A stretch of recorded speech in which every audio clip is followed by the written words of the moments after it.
Complaint ఎప్పుడు వచ్చింది? 15వ తారీఖు వచ్చింది ఫ్రమ్ ద విఆర్ఓ. సో 2 రోజులు టైం గ్యాప్ ఎందుకు వచ్చింది? వీళ్ళు వ్యవస్థని మేనేజ్ చేసిన దాని వల్ల. కొత్త ఎస్పీ వచ్చిన తర్వాత మళ్ళా డెప్త్ లోకి పోతే ఇవన్నీ ఇష్యూస్ బయటకు వచ్చినాయి. క్లియర్ కట్ అక్కడ కొట్టింది మనం చూసాము. ఇవి ఇక్కడిది. ఇప్పుడు కమింగ్ టువర్డ్స్ తాడిపత్రి నేను పెద్ద పోయేవాడిని కాదు. ఎందుకంటే నాకు ఒక సిద్ధాంతం ఉంది. ఒక బురదలో పోయే పందికి మనం పోయి దాన్ని తగిలితే ఆ బురదంతా మనకు అంటుకుంటది. అందుకని అటువంటి సిచ్యువేషన్స్ లో నేను పోను. కానీ 13వ తారీఖు నా బ్రదర్ రిక్వెస్ట్ చేస్తాడు, వీళ్ళు చాలా వైలెన్స్ చేయాలనుకుంటున్నారు, మీరు కూడా దయచేసి రాండి, ఒకసారి మీకు లా తెలుసు కనుక ఎక్కడెక్కడ సమస్యలు ఉంటే మీరు పోతున్నారు నన్ను రిక్వెస్ట్ చేస్తే నేను ఆ రోజు పోయినా. సో పొద్దున్న 7:30 నుంచి ఫోన్లు మొదలు. ఇక్కడ ఈ బూత్ దగ్గర మా ఏజెంట్ ని కొట్టినారు, ఆ బూత్ దగ్గర మా వాళ్ళని కొట్టినారు అని ఒక్కొక్క దగ్గర వీళ్ళు పెద్దారెడ్డి రెండో కొడుకు, పెద్ద కొడుకు మీద నాకేం పెద్ద కంప్లైంట్స్ రాలేదు.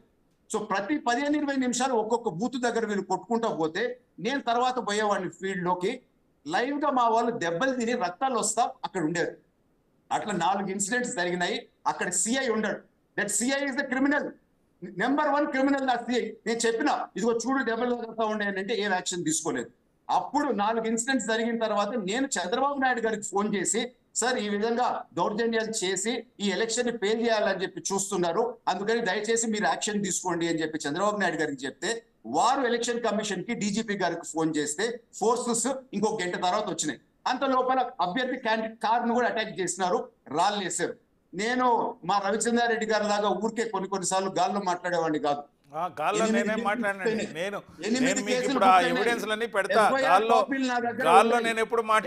కాపీలు నా దగ్గర ఉన్నాయి. ఈ కొట్టిన ఇన్ని కేసుల్లో ఇందరిని కొట్టినారు కదా, 12-14 కేసులు మేము కంప్లైంట్లు పెట్టినాం కదా, ఒక్క ఎఫ్ఐఆర్ అన్నా చూపేయండి రవిచంద్రారెడ్డి గారు. ఈ పెట్టిన కంప్లైంట్స్ మీద బుక్ అయినట్టు నేను ఛాలెంజ్ చేస్తాను, నా దగ్గర ఉన్నాయి.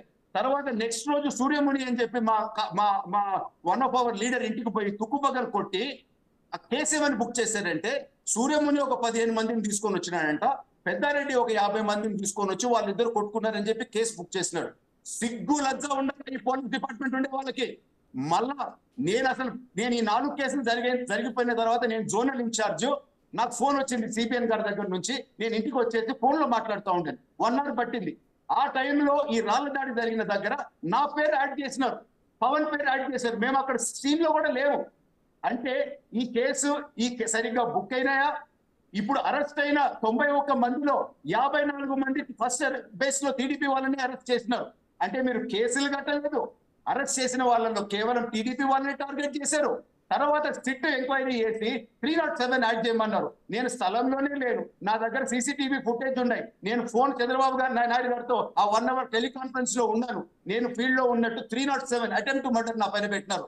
అంటే ఎంత నీచ స్థాయికి మన వ్యవస్థని దిగజారుస్తున్నారు అని చెప్పి నేను చెప్తున్నాను.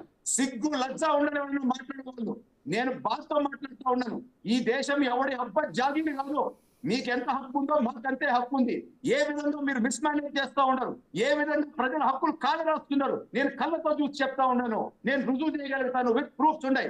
నిన్న నేను చీఫ్ ఎలక్షన్ కమిషనర్ గారి దగ్గరికి పోయి, మీనా గారి దగ్గరికి పోయి రుజువులతో సహా చూపించినాను. నిన్ననే నేను కలిసినాను, ప్రెస్ మీట్ అక్కడి నుంచే పెట్టినాము. ఎస్పీకి మేము పెట్టినాం, ప్రతి అర్ధగంటకి ఇన్సిడెంట్ జరుగుతున్నది. ఎస్పీకి, డిఐజీకి, ఎలక్షన్ రిటర్నింగ్ ఆఫీసర్ కి, స్పెషల్ ఆఫీసర్ కి రుజువులతో సహా ఉన్నాయి. సి విజిల్ యాప్ లో మాకు ప్రూఫ్స్ ఉన్నాయి. ఎందుకు కేసులు పెట్టలేదు? ఆ క్రిమినల్ డిఎస్పీ చైతన్య రాత్రి 1:30 గంటకు వచ్చి మా వాళ్ళని కొడితే మేము కంప్లైంట్ పెడితే ఇంతవరకు ఎందుకు ఆయన మీద యాక్షన్ తీసుకోలేదు? ఎందుకు కనీసం కేసు కూడా బుక్ కాలేదు? ఇదాంటి పరిస్థితి. సిగ్గుపడాలా ఎవరన్నా మాట్లాడే వాళ్ళు?